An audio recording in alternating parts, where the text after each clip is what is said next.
गांव में आदित्य नाम का एक किसान रहा करता था। आदित्य बहुत ही सीधा साधा और नेक इंसान था, जो हमेशा लोगों की भलाई में विश्वास करता था। एक दिन आदित्य अपने खेत से अपने घर वापस लौटा ही था कि तभी उसकी पत्नी रुक्मणी उससे बोली, मैं आपकी ही काफी देर से प्रतीक्षा कर रही थी। क्या हुआ रुक्मणी? आज सुबह से राधा ना तो कुछ खा रही है न पी रही है, बस गुमसुम लेटी हुई है। चिंता मत करो, मैं देखता हूँ। इतना बोलकर आदित्य उस चारपाई के नजदीक पहुंच गया, जहां उसकी 10 वर्षीय पुत्री राधा आंख बंद करके लेटी हुई थी। आदित्य को अपने पास देखकर 10 वर्षीय राधा ने अपनी आंखें खोल ली। क्या हुआ राधा? तुम्हारी माँ बता रही हैं कि तुमने सुबह से कुछ खाया पिया नहीं। अगर तुम ऐसे ही भूखी रहोगी तो तुम और ज्यादा कमजोर हो जाओगी। पिताजी, मुझे भूख नहीं लग रही और मेरे शरीर में पूरी तरह से दर्द हो रहा है। राधा की बात सुनकर आदित्य की आंख में आंसू आ गए, क्योंकि आदित्य की 10 वर्षीय पुत्री राधा काफी समय से बीमार चल रही थी। आदित्य अपनी आंखों से आंसू पोंछते हुए बोला, चिंता मत कर राधा, तू बिल्कुल स्वस्थ हो जाएगी। इतना बोलकर आदित्य अपनी पत्नी के पास आकर खड़ा हो गया।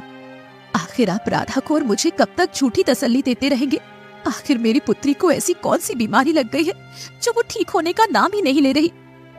तुम चिंता मत करो रुक्मणी, राधा की वजह से ही मैं खेत में कड़ी मेहनत कर रहा हूँ। मेरी फसल गांव में सबसे ज्यादा अच्छी उगी है। कल फसल की कटाई है। कल मैं फसल को राज्य में अच्छे दामों में बेच कर आऊंगा और उसके बाद हम अपनी पुत्री राधा का किसी अच्छे वैद्य जी के पास इलाज कराएंगे। हमारी बेटी ठीक तो हो जाएगी ना? रुक्मणी, मैं हमेशा लोगों की भलाई के बारे में सोचता हूँ और बचपन से मैंने एक ही बात सीखी है, कर भला तो हो भला। मैंने किसी का बुरा नहीं किया, तो विश्वास करो मेरे साथ भी बुरा नहीं होगा।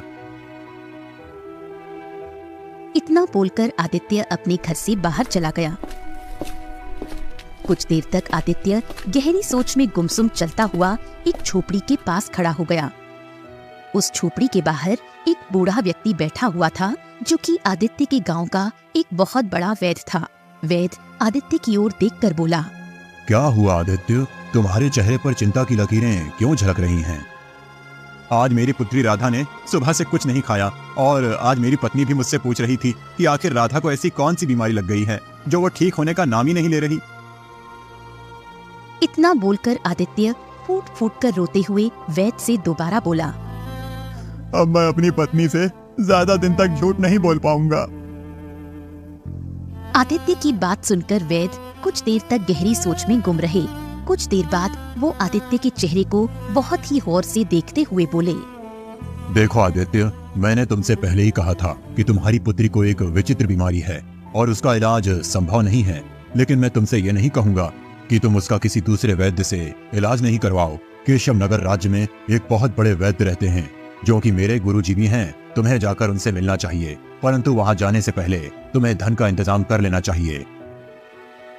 कल मैं अपनी फसल काट कर राज्य में अच्छे दामों पर बेच कर आऊंगा और फिर उसके बाद मैं अपनी पुत्री को उन्हीं वैद्य के पास ले जाऊंगा जो आपके गुरु हैं। मुझे विश्वास है कि मेरी पुत्री सही हो जाएगी। ईश्वर करें ऐसा ही हो। वैद्य की बात सुनकर आदित्य अपने घर पर चला गया।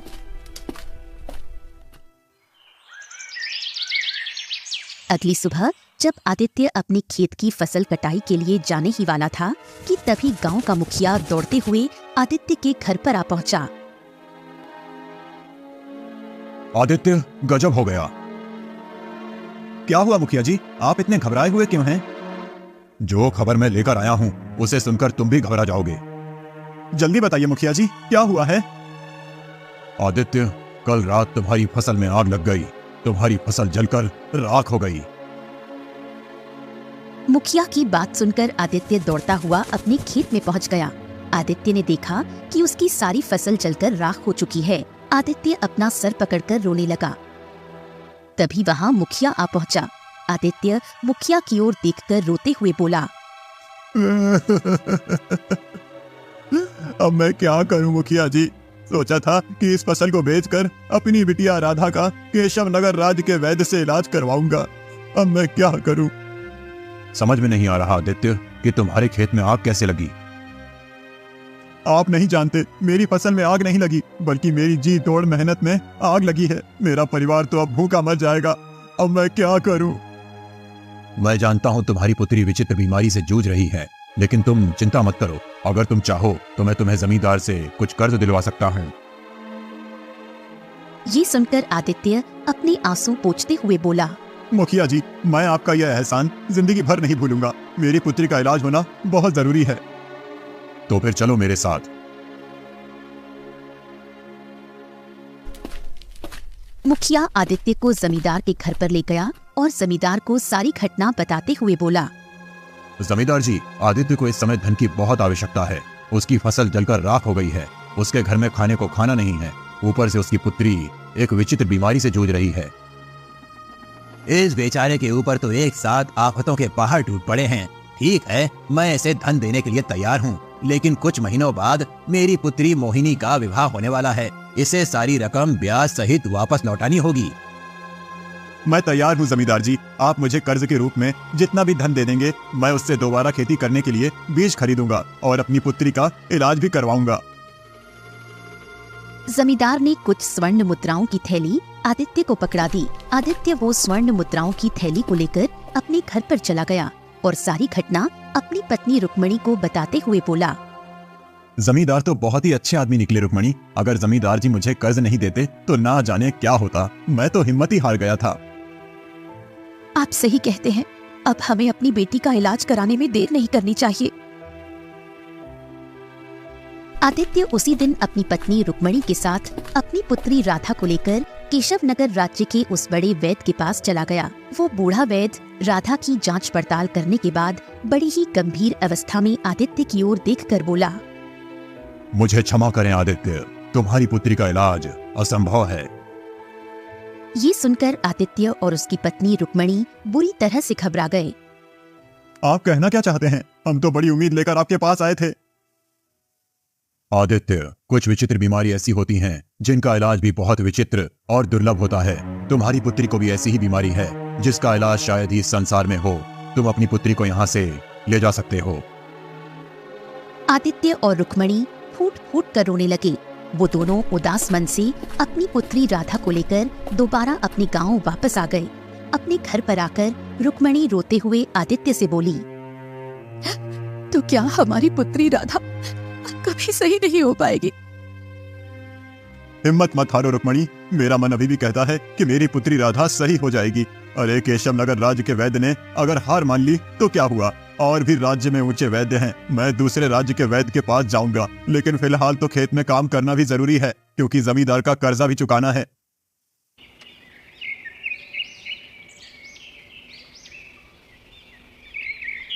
अगले दिन आदित्य कुछ बीज खरीदकर अपने खेत में बोने गया ही था कि तभी वहाँ पर जमींदार अपने साथी बलिया के साथ आ पहुँचा और आदित्य की ओर देखकर बोला, मुझे मेरा कर्ज सूद सहित वापस चाहिए।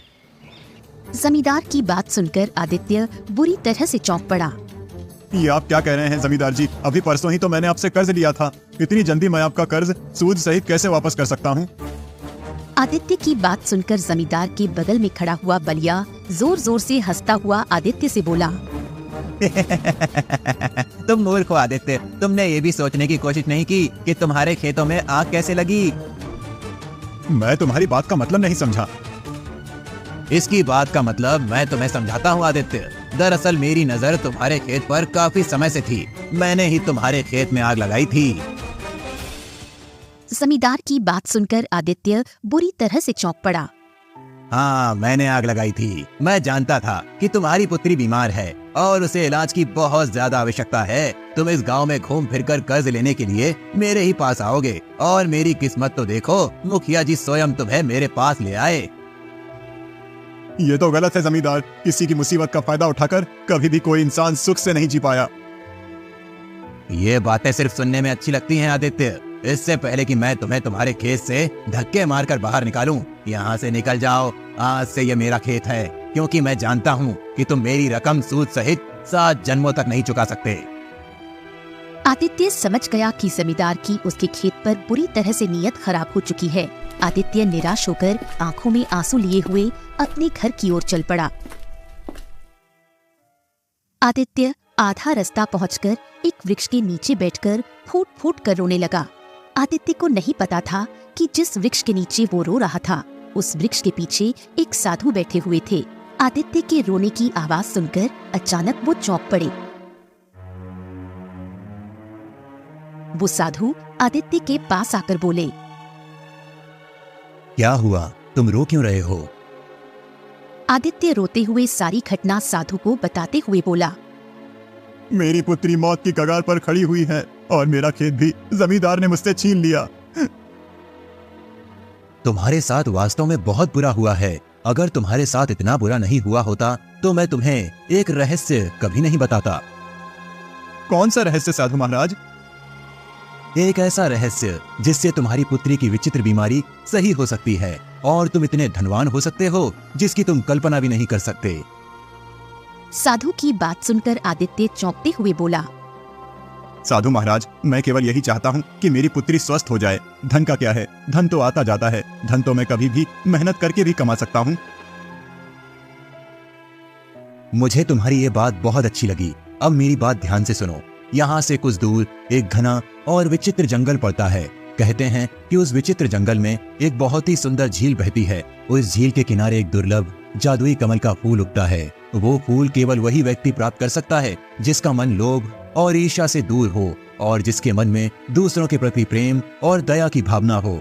जैसे ही तुम उस फूल को अपनी पुत्री के शरीर से स्पर्श करोगे, तुम्हारी पुत्री सही हो जाएगी। और अगर तुम एक बार उस विचित्र जादुई फूल से जितना भी धन मांगोगे, तुम्हारे पास उतना ही धन आ जाएगा। उसके बाद वो फूल गायब हो जाएगा, परंतु उस फूल तक पहुंचना बहुत ही असंभव काम है। साधु की बात सुनकर आदित्य बड़े ही आत्मविश्वास भरे लहजे में बोला, अपनी पुत्री की जान बचाने के लिए मैं बड़े से बड़ा खतरा उठाने के लिए तैयार हूँ साधु महाराज। तो फिर देर मत करो, यहाँ से दाईं ओर दिशा में मुड़ जाओ।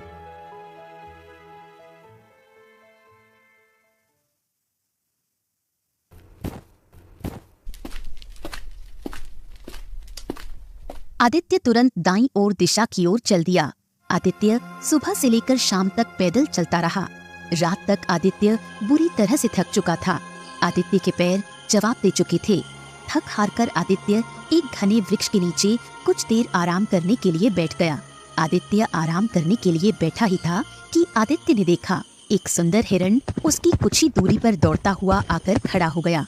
अगले ही पल झाड़ियों से एक शेरनी निकलकर हिरण के ठीक सामने आकर खड़ी होकर उसे घूरने लगी। शेरनी को देखकर हिरण बुरी तरह से डर गया। आदित्य इस दृश्य को बड़े ही गौर से देख रहा था। हिरण वहाँ से भागने ही वाला था कि तभी शेरनी मनुष्य की आवाज में हिरण से बोली, तुम मुझसे ज्यादा तेज नहीं भाग सकते। शेरनी के मुंह से इंसानी आवाज सुनकर आदित्य बुरी तरह से चौंक पड़ा। तभी हिरण भी इंसानी आवाज में शेर से बोला, मुझे जाने दो। नहीं, मुझे बहुत जोरों की भूख लगी है, मैं तुम्हें नहीं जाने दे सकती। तभी हिरण दया भरी नजरों से आदित्य की ओर देखते हुए बोला, तुम तो मनुष्य हो, क्या तुम मेरी जान बचा सकते हो?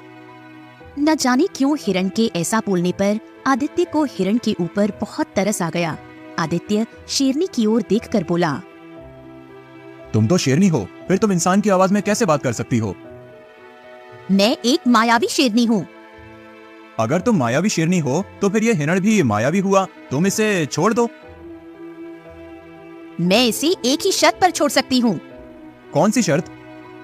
इसके बदले में तुम्हें अपना भोजन बनाऊंगी। क्या तुम इसके लिए तैयार हो? शेरनी की बात सुनकर आदित्य गहरी सोच में डूब गया। कुछ देर बाद आदित्य शेरनी की ओर देखकर बोला, मुझे एक विचित्र जादुई फूल की तलाश है। उस फूल के द्वारा ही मेरी बेटी की बीमारी सही हो सकती है। मुझे थोड़ा सा समय दे दो। मुझे उस फूल को अपने घर ले जाने दो। जैसे ही मेरी बेटी ठीक होगी, मैं तुरंत ही यहाँ पर आ जाऊंगा। नहीं, अगर इस हिरण की जान बचाना चाहते हो तो फिर तुम्हें अभी और इसी समय फैसला करना होगा। आदित्य ने देखा कि हिरण की आंखों में आंसू थे। हिरण बड़ी मासूमियत भरे अंदाज में आदित्य से बोला, मेरी माँ मेरा इंतजार कर रही है। अगर मैं समय पर अपनी माँ के पास नहीं पहुँचा तो उन्हें बहुत दुख होगा, और अगर उसे पता चला कि मुझे शेर खा गया तो वो जीते जी मर जाएगी। ये दुख सुनकर आदित्य शेरनी से बोला, ठीक है, तुम इस हिरण को जाने दो। तुम मुझे खा सकती हो, कर भला तो हो भला। अगर मैं इसका भला करना चाह रहा हूँ तो मुझे विश्वास है कि मेरा भी भला होगा। आदित्य ने इतना कहा ही था कि तभी हिरण रंग बिरंगी किरणों के साथ वहाँ से गायब हो गया। और शेरनी रंग बिरंगी किरणों के साथ एक सुंदर लड़की में परिवर्तित हो गई। ये देखकर आदित्य आश्चर्य में पड़ गया। सुंदर लड़की आदित्य की ओर देखकर बोली, मैं वन देवी हूँ। वर्षों से मनुष्य उस विचित्र और जादुई फूल की तलाश में इस स्थान पर आते हैं। मैं उनकी इसी तरह परीक्षा लेती हूँ, परंतु तुम पहले मनुष्य हो जो इस परीक्षा में पास हुए हो। अपनी आंखें बंद करो। कुछ क्षण बाद जब तुम अपनी आंखें खोलोगे तो स्वयं को एक झील के पास पाओगे। तुम्हें वो जादुई कमल का फूल उस झील के किनारे खिला हुआ मिल जाएगा। उस फूल को तोड़ने के बाद अपनी आंखें बंद कर लेना। कुछ क्षण बाद जब तुम आंखें खोलोगे तो स्वयं को अपने गांव की सीमा पर पाओगे। आदित्य ने तुरंत अपनी आंखें बंद कर ली। कुछ क्षण के बाद जब आदित्य ने अपनी आंखें खोली तो उसने अपने आप को एक सुंदर झील के नजदीक पाया, जिसके किनारे एक चमकता हुआ कमल का फूल खिला हुआ था। लगता है ये वही कमल का फूल है जिसके बारे में साधु महाराज बता रहे थे। आदित्य ने तुरंत उस कमल के फूल को तोड़ लिया और अपनी आंखें बंद कर ली। कुछ क्षण बाद जब आदित्य ने अपनी आंखें खोली तो उसने अपने आप को अपने गांव की सीमा पर पाया। आदित्य दौड़ता हुआ अपने घर की ओर चला गया। आदित्य अपने घर पहुंचा ही था कि तभी उसने देखा कि आदित्य के घर पर जमींदार पहले से मौजूद था। जमींदार रोता हुआ बोला,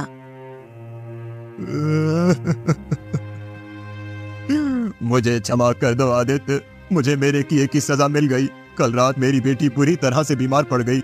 मैंने बड़े बड़े वैद्य को उसे दिखाकर देख लिया, परंतु वो ठीक नहीं हुई। वैद्य का कहना है कि वो बच नहीं सकती। अब मुझे एक नहीं बल्कि दो अर्थी का इंतजाम करना है। मेरी पत्नी मेरी बेटी से बहुत प्रेम करती है। अगर मेरी बेटी इस दुनिया में नहीं रही तो उसकी माँ भी उसकी मौत का सदमा बर्दाश्त नहीं कर सकेगी। मेरे हाथ में जो ये कमल का फूल देख रहे हो, ये एक चमत्कारी फूल है। अगर इसे अपनी बेटी के शरीर से स्पर्श करोगे तो वो बिल्कुल स्वस्थ हो जाएगी। मैं इसे विचित्र जंगल से अपनी बेटी की बीमारी को ठीक करने के लिए तोड़कर लाया था। तब तो तुम्हें अपनी बेटी को ठीक करना चाहिए आदित्य। मुझसे तुम्हारा दुख देखा नहीं जा रहा। तभी वो फूल आदित्य के हाथ से गायब हो गया और रंग बिरंगी किरणों के साथ एक सुंदर पुरुष वहां पर प्रकट हो उठा। सुंदर पुरुष आदित्य की ओर देखकर बोला, तुम वाकई मन के सच्चे इंसान हो आदित्य। तुम्हारे कारण मैं आज श्राप से मुक्त हो गया। तुम जिस झील के किनारे से वो कमल का पुष्प तोड़कर लाए थे, मैं उस झील का मायावी राक्षस था। मैं एक दिन एक साधु की साधना को भंग कर बैठा। साधु ने क्रोध में आकर मुझे श्राप दे दिया और मैं कमल के फूल में परिवर्तित हो गया। कुछ देर बाद साधु को मुझ पर दया आ गई और उसने मुझसे कहा कि जब भी कोई व्यक्ति जिसका मन सोने की तरह शुद्ध होगा तुझे तोड़ेगा तो श्राप से मुक्त हो जाएगा। तुमने मुझे श्राप से मुक्त किया है आदित्य। मांगो, क्या मांगते हो? पहले तो मैं ये चाहता था कि मेरी बेटी की बीमारी सही हो जाए, परंतु अब मैं चाहता हूँ कि जमींदार की बेटी की बीमारी भी सही हो जाए। तुम इससे अधिक और भी मांग सकते हो। बस मैं यही चाहता हूँ कि मैं जीवन भर स्वस्थ रहूं, क्योंकि मनुष्य का असली धन स्वास्थ्य होता है। ठीक है आदित्य, ऐसा ही होगा। इतना बोलकर वो सुंदर पुरुष वहां से गायब हो गया और आदित्य की बेटी ठीक हो गई। जमींदार आदित्य की ओर देखकर बोला, मुझे माफ कर दो आदित्य, मैंने तुम्हारे साथ कितना गलत किया। उसके बाद भी तुमने मेरी मदद की। मैं तुम्हारे खेत वापस करता हूँ और तुम्हें दिया हुआ कर्ज भी मैं माफ करता हूँ। इतना बोलकर जमींदार वहां से चला गया। घर पर आकर उसने देखा उसकी बेटी भी स्वस्थ हो चुकी थी। कुछ दिन बाद वही साधु आदित्य के पास आकर रहस्यमयी अंदाज में बोले, जब तुम मुझे पहली बार मिले थे मैं समझ गया था कि तुम ही वही इंसान हो जो उस झील के राक्षस को श्राप से मुक्त कर सकते हो। उस झील के राक्षस को श्राप मैंने ही दिया था। साधु की बात सुनकर आदित्य मुस्कुराने लगा और साधु भी मुस्कुराते हुए वहां से चले गए।